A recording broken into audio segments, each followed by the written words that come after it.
This channel does not promote any violent, harmful, or illegal activities. All content provided by this channel is meant for an educational purpose only. Mumbai মানব বোমা উৎসবের মরশুমে বাণিজ্য নগরীতে বড়সড় জঙ্গি হামলা ছক।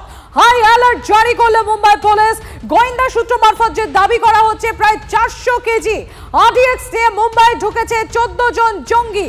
26/11 কায়দায় বড়সড় হামলা ছক। লস্করি জেহাদের নামে মুম্বাই ট্রাফিক পুলিশের হেল্পলাইনে ফোন। নাশকতার জন্য ইতিমধ্যেই 34টি গাড়িতে সেই আরডিএক্স রাখা হয়েছে বলে গোয়েন্দা সূত্রে খবর। সিজার মন্ডল রয়েছেন আমার সঙ্গে। সিজার, আর কি আপডেট পাওয়া যাচ্ছে এই মুহূর্তে এই খবরের?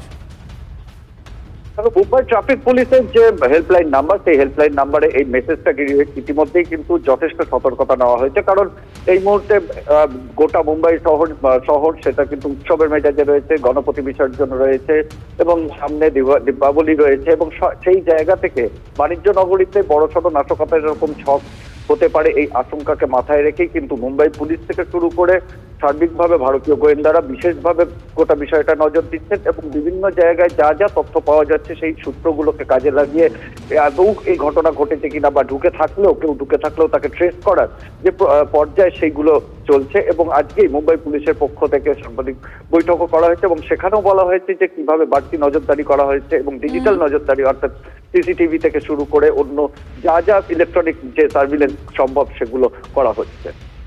ধন্যবাদ সিজার।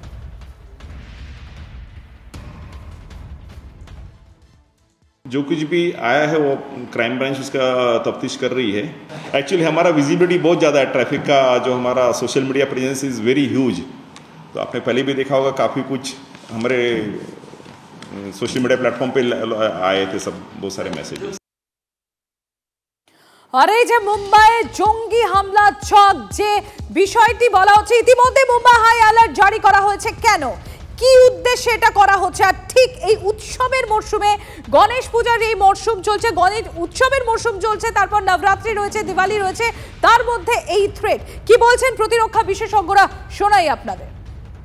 দেখুন, প্রত্যেক জঙ্গির একটাই অস্ত্র, সবচেয়ে বড় অস্ত্র মানুষ মারার নয়। প্রত্যেক জঙ্গি সংগঠনের অথবা পাকিস্তানের সবচেয়ে বড় অস্ত্র হচ্ছে ভয়। এই ভয়টা ওরা বিক্রি করে, যে এই সময় যেখানে আনন্দ উৎসব মানুষ বেরিয়ে থাকবে, সেখানে যদি ভয় থাকে মানুষ বেরোবে না, ক্রয় যে বিক্রি বাণিজ্য তাতে হিট করবে।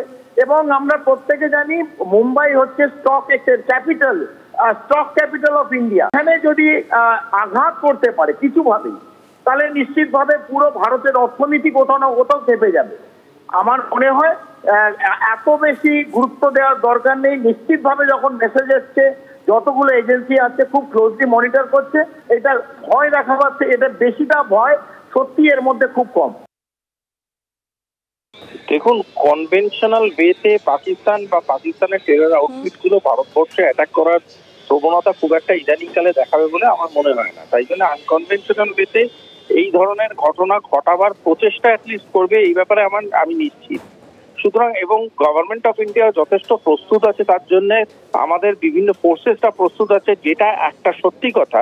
কিন্তু আমরা যারা সিভিলিয়ান তাদেরও দায়িত্ব বোধ থাকাটা খুব প্রয়োজনীয়, এবং তারাও যেন দায়িত্বপূর্ণভাবে প্রতিটা ছোট বড় ঘটনা যেটাই তাদের চোখে আসছে, যেটাই তাদের সন্দেহজনক মনে হচ্ছে, সেটা যেন তারা কর্তৃপক্ষকে ঠিক সময়ে জানান।